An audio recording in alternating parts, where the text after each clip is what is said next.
success of an entrepreneur. We've raised the bar. Learn firsthand from successful business owners and create your own path to success. I'm going to show you how great I am. It's time to hit the road to growth with team lead of the Enriquez Group, Realtor Vinny. Hi, Road to Growth listeners. Today I always say it, I have an interesting one. But this one, when you're talking about dementia and kind of losing the mind, it's such a powerful thing. I think that's the core of most business owners, right? It's the mind, it's how you're thinking, how you're putting things together. And this is what Dr. John is one of his specialties. He's been on a TEDx speaker. He's an author, startup founder, and former clinical neuropsychologist. Thank you, Dr. John, for being here today. Yeah, thank you so much for having me. I really appreciate it. Yeah, so I know you have so many hats, and I think it seems like at the core of it, you have kind of a similar focus. So when someone starts talking to you, how do you describe yourself when you have all these hats? Well, first and foremost, right now, I describe myself as a father, a husband, a dad. But for me right now, what I really think of myself as is somebody that likes to innovate and grow in the area of healthcare. And have you always, and we're going to rewind back to a young John. Was he always into healthcare, always looking to help other people? Who was a young John growing up?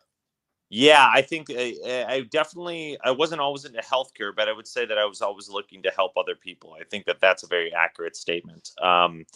Yeah, I was still am very much into helping people and wanting to help people in the most direct way that I can. From almost a selfish or self-centered perspective, helping people makes me feel really good and takes me out of whatever problems I would be experiencing and puts me into a framework of trying to understand what problems are impacting individuals and also what problems may be impacting individuals and groups in society. Where do you think that came from? Was it more nature or more nurture kind of growing up? Good question. I think there's definitely a portion of it that's nature. My mother, her mother, many members of our family are very giving individuals. They like to give their time, they like to give their money or their resources to help individuals. My mom always would see a need, and she would, and I'm very similar this way, she would really not think about the challenges or the blockades associated with not being able to fulfill the need.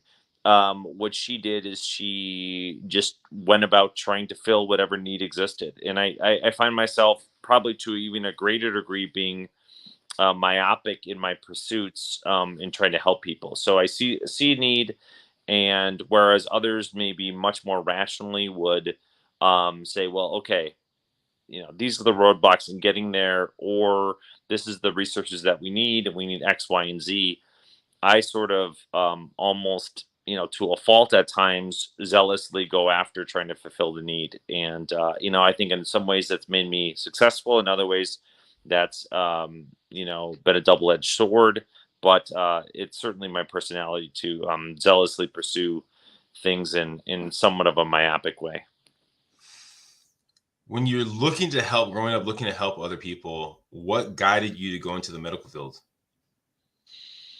I think a series of decisions. It's a series of forks in the road. At some point, I had a sense. At some point in college, I wasn't really enthralled with anything in particular in high school besides sports, and I liked school in general, but there wasn't any particular subject that was super, super motivating to me. And then I discovered psychology when I got to college, and I thought to myself, this is really psychology and sociology. These are the two most powerful things that help me understand my world and help me understand myself.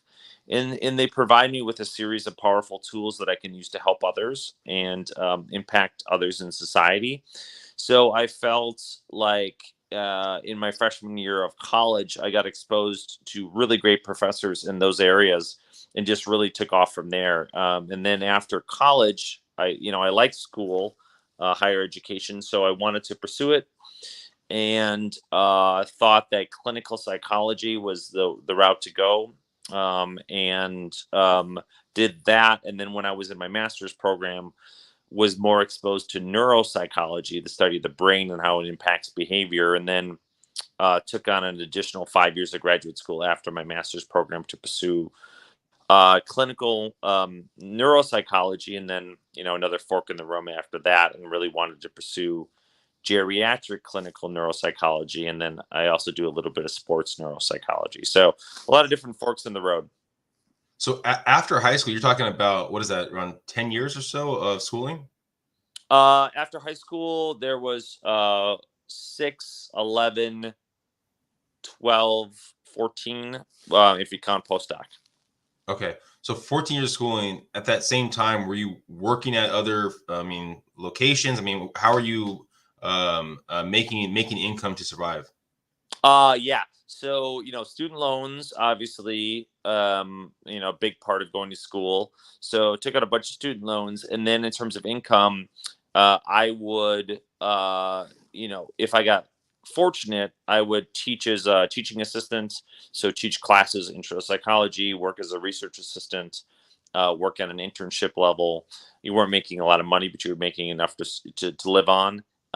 And if I needed to, I would work a side job to make enough to live on. And of course, you weren't making a lot of money, but none of your friends were making a lot of money. Nobody had a lot of money. And so you didn't, in no way did you think that you were deprived in any respect. You always had enough to live. And for me, that was a very enjoyable way to live simply and study the things that you're interested in.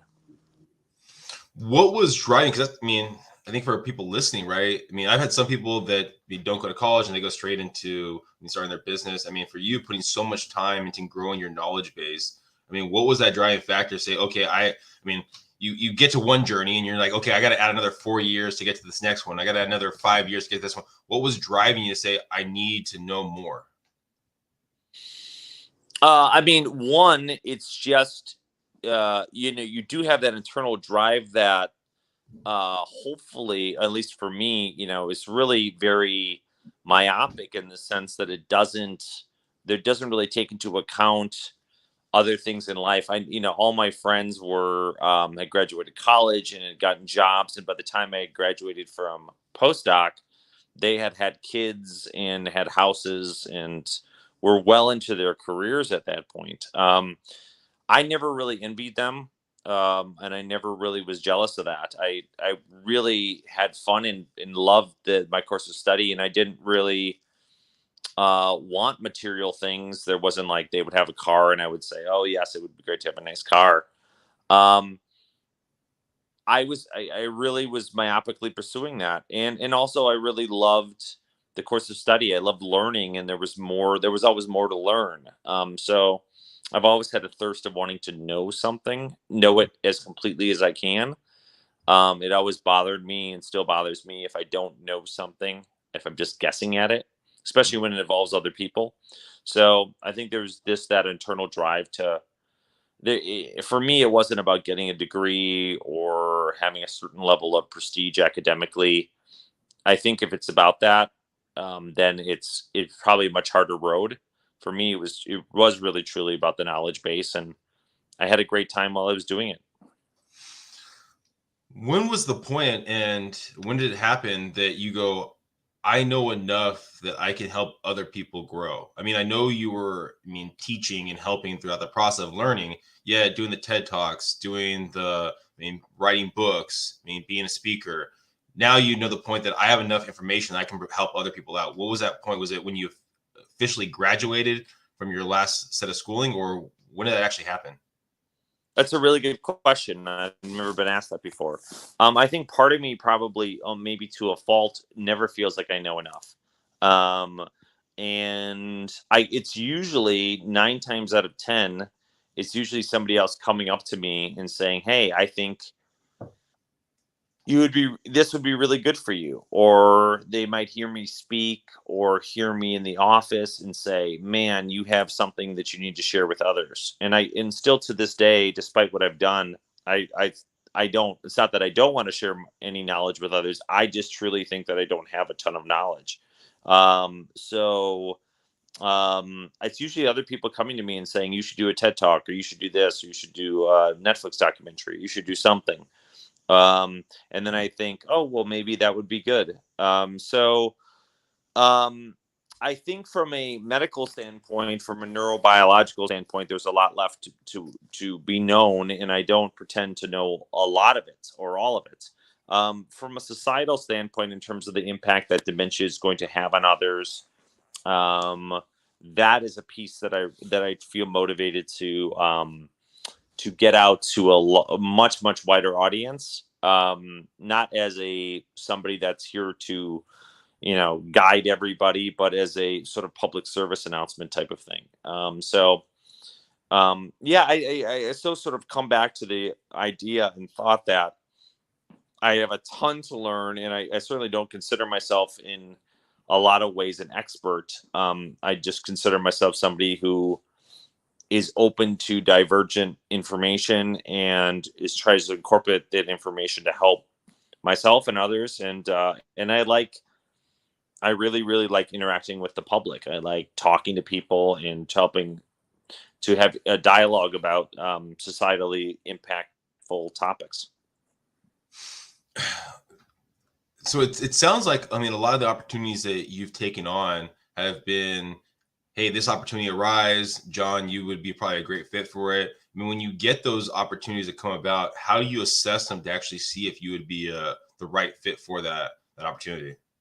Yeah, good question. I kind of know a little bit more by now, but it's been, doing 15 years of this or so, that I know what is not a good opportunity for me. But I still honestly I think I'm probably not quote unquote great at this, is I typically take most opportunities that come my way, whether they're big or small. If they involve helping educate members of the public about the impact that dementia will have on them individually and collectively, I 99% of the time say yes. So I do talks for, local senior centers where there's 4 people at the talks. And then I'll do a major convention talk that might be 10,000 plus people in the crowd.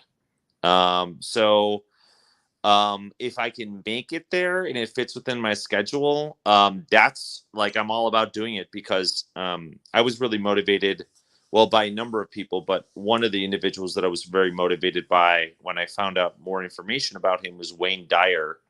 And Wayne Dyer would, especially when he was just getting started, would do talks around, Detroit suburbs for 5 people, for 2 people. And he said, later in his career, he still would do small events, even when he was doing major, millions and millions of dollars in sales or whatever he was doing. And he was a worldwide, known worldwide. He said, my mission from a higher power, my life's mission is to educate. And that doesn't discriminate between whether it's a great financial opportunity or not. My mission is entirely independent of finances. My mission is to try to educate people, and whether that's 1 person or 10,000, if it fits within my schedule, it's something that I typically say yes to doing. The stuff that I typically say no to doing are typically, my sort of bottom line is things in which I could not give it 100% transparent, objective truth as I see it in me.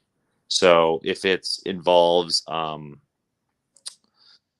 just using an example here. I've done many talks for drug companies that have gone really well. But if it involves, somebody saying, hey, could you do a talk and we'll pay you a lot of money to do it, but I'd like you really to emphasize how well our drug works, or how well this works, or how well our product works.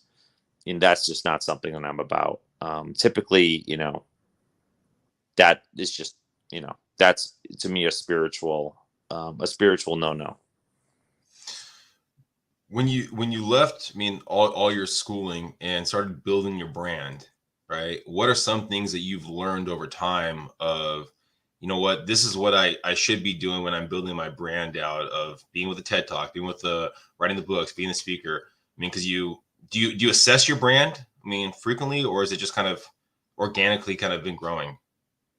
I would say I should assess my brand more frequently. I don't. But I mean, I've been told I should, and you probably should. It's probably a better thing to do. I probably was more concerned about it earlier. Um, but um, but I really don't formally. I guess what I do is I try to maintain in my actions, in my decision making, in authenticity and in integrity. Mhm. And in doing that, I feel like that hopefully keeps me in a good space for other people's perception. But I did find out sort of as I went on in my career and I got bigger, I found out, I don't know, maybe you would call it the hard way, but I found out, in very hard lessons that you can't attempt, or you can try, but you will never succeed in attempting to sort of change yourself in a way that you think other people would better receive you. And I tried a million ways probably to say, okay, well, I want more work, or I want this message to get out to people. How can I cultivate or change or present myself in such a way that it will be appeasing to this type of consumer? And it kind of worked to a certain degree, but it got me to a certain level. But really, all the stuff that's come in my life has come with other people approaching me. So I sort of have tried to live by the motto of sort of attraction rather than promotion. I don't try to promote myself in any way, or very little. And I find that if I trust in the universe, in the abundance of the universe, that if I do good work, that I will attract other people to me. And that's freeing in a sense. It's still anxiety provoking when people post, slanderous information about you, or they post negative comments about you that are untrue, or say things about you that are untrue. Or, for me, a big thing that still gets at me, because I'm very sensitive to it, is people saying, that I'm doing something for the wrong reasons, or I'm doing something for financial gain. I don't try to correct people anymore. I just try to, continue to do the work that I'm doing and let the results speak for themselves. And I try to block that sort of stuff out, but it is difficult. I won't say that I do it super well or do it completely, because for me, this is a very much a spiritually based mission. So when somebody says, well, if they call me disingenuous or whatever the case is, then that really cuts to the core of me, and it does hurt. It does hurt. Where do you think those comments stem from? Is it, I mean, them trying to piggyback on basically your success? Is it something that they're seeing? I mean, where do you think those negative comments come from? I mean, I don't know, a variety of places. I mean, one, in the end, it comes from lack of knowledge, right? Like one thing I've learned a little bit as I've gotten older, is, like it's very, very difficult for anybody to form an accurate perception, or have an accurate perception of another.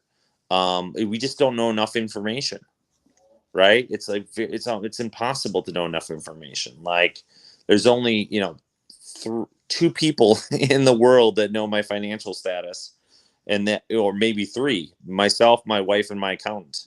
Mhm. Like, my mother doesn't even really know. She might guess or assume, but she doesn't know. And so it's like,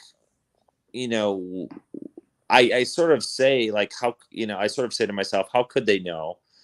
And then two, where does it come from? I think people tend to project their own feelings onto others, or systems, or things that are more visible. And typically it's, more of a reflection of how they're feeling. So we see that in politics or with movie stars or whatever. It's typically a sense of their own self. And I do that myself, like the sports teams that I like or don't like, or, I don't like the Yankees. Why don't I like the Yankees? Well, they're probably just as good as the Milwaukee Brewers, but I think the Yankees are, the evil empire. Well, it's sort of just it kind of sometimes fun and sometimes it's just a projection, but I have been surprised. I'm not surprised anymore, but I have been surprised by the degree of, at times, the degree of that the lengths that people will go to try to discredit things when I'm not trying to sell anything, at least in my mind. But I think people, the availability of social media is such that, and the anonymity of it, supposed anonymity is such that people will take their negative emotions out on others in ways that it's extremely accessible.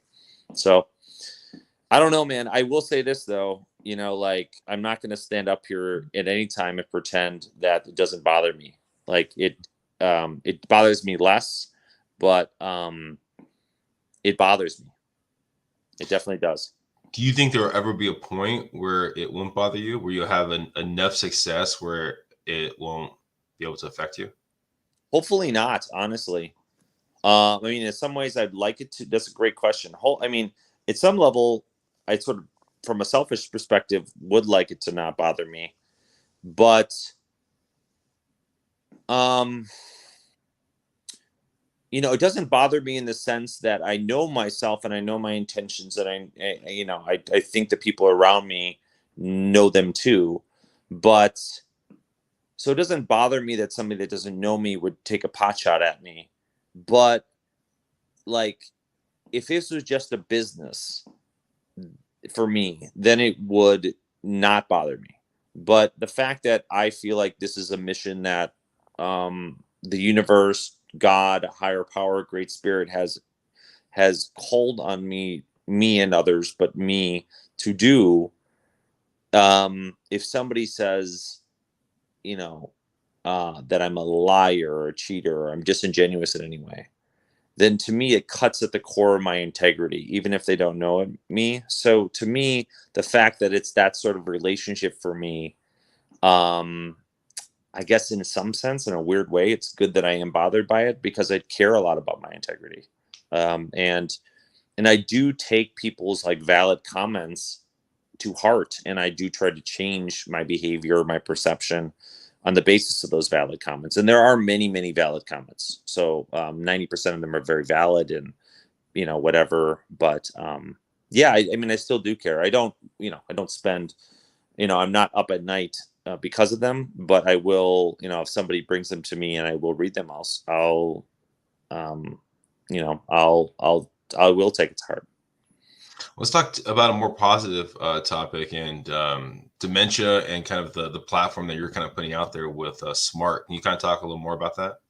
Yeah, absolutely. So I started a company about 12 years ago now, and born out of my clinical training. And basically what it does is it helps recognize and help mitigate the intensity of dementia at a very, very early stage. And so very long story, but found a way for Medicare to reimburse on this, on basically non-pharmaceutical based exercises, and turned it into a company serving tens of thousands, almost hundreds of thousands of individuals across the world, and have had a lot of roadblocks and challenges, but haven't stopped.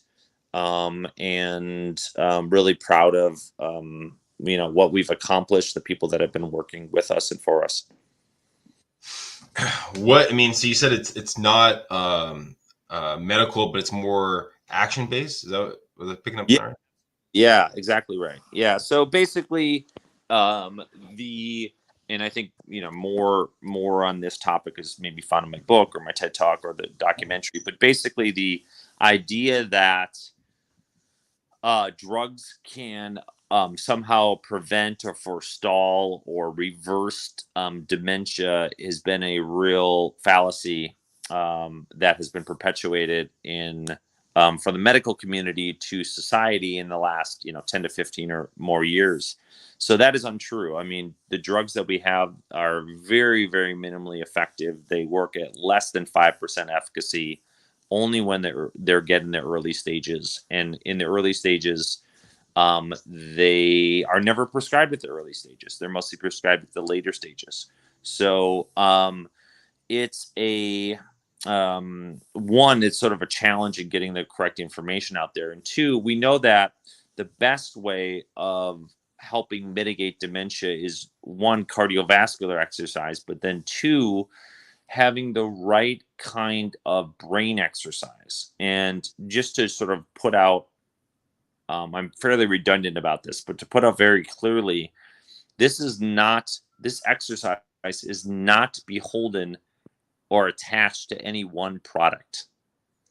This is not product specific. It's like saying, hey, we have a gym. Well, you can go to a gym to exercise. You can go to LA Fitness to exercise, but you don't need to. You can just strap on a pair of shoes and walk around your block.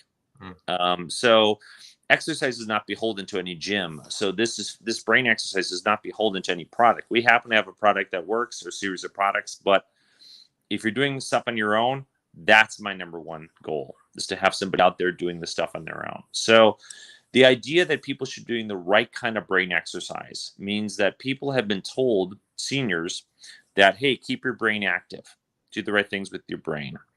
And simple brain activity is not enough, because people tend to do the things that they already know how to do. So if you like crossword puzzles, for example, my grandmother, who developed dementia, liked crossword puzzles. She would do the New York Times crossword puzzle every Sunday through stage 4 dementia. So she would have stage 4 dementia, so she would not recall the names of her grandkids or her kids. And she still could do the New York Times crossword puzzle. So the number one sort of thing about that is doing anything at all is not effective. It's like going to the gym and just kind of like randomly doing stuff. You need a specific targeted and with the brain, a new and novel approach to learning that helps release chemicals in the brain to help prevent the brain from shrinking. The way to do that is through new and novel learning. So learning things you've never learned about before in ways you've never learned about them before. So an example of that would be like a foreign language. Learning a foreign language, the good news is you only have to do that an hour and a half a week. And if you rigorously learn on a topic that you have not really learned about before, that really, really greatly has been shown to greatly aid the release of chemicals in the brain that help prevent it from shrinking.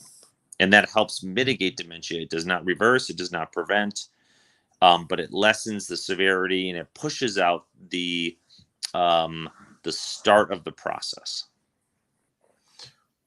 If we were talking and thanks, John, for being on the Roach Growth podcast. And if we were talking in 5 years from now, where do you see yourself, your platform? I mean, where do you want to expand into? I know you're very opportunity based, and are there goals that you're really trying to focus on in the next 5 years? Yeah, for me, I'd like to, expand out. My real passion is in educating the public about the rise of dementia. So for me, to get less product specific based and less business specific based and more public health campaign based, not just in the United States, but also throughout the world. The United States is a major problem in this area, but the most major problem is in developing countries and highly populated countries like India, China, Japan, etc. And I'd like to continue doing international education about ways that societies can assess, get ready, and help mitigate this onslaught of dementia that's going to be continuing to occur in the next 10 to 15 years.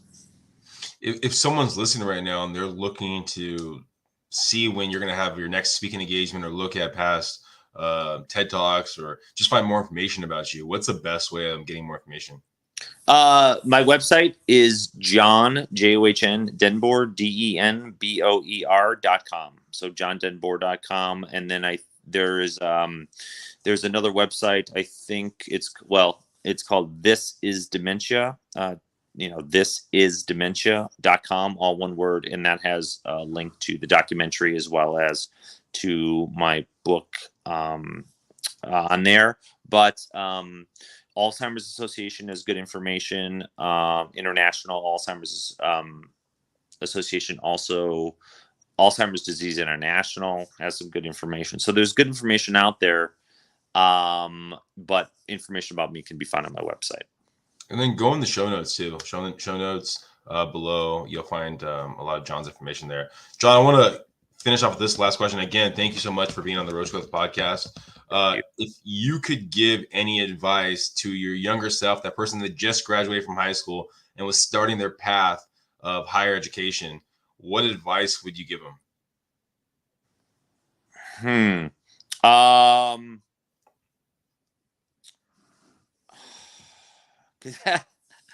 Practically, I would say consolidate your student loans earlier. I did that, but I would have saved a ton of money if I would have done that earlier. I no idea what consolidation even meant, I think, when I was in graduate school. And I think, number two, the biggest thing is to sort of, for me, it would have been have more balance. I had a lot of good times in graduate school, but in my career, but up until the last couple of years when I had my son, I have lived a fairly unbalanced life, and it's it got me a lot of great things, but ultimately I wish I had more balance and had more enjoyment along the way. Thank you again, John, for being here. Hopefully everyone listening got some great nuggets. Go in the show notes. You probably have someone in your life, someone that's dealt with dementia. So go in the show notes, watch the TED Talk, get more information about John. If you have a will, there's a way. And if you have a passion, you can get there. So thank you guys. Please subscribe, please share, and go follow John. Bye, everyone. Thank you, guys.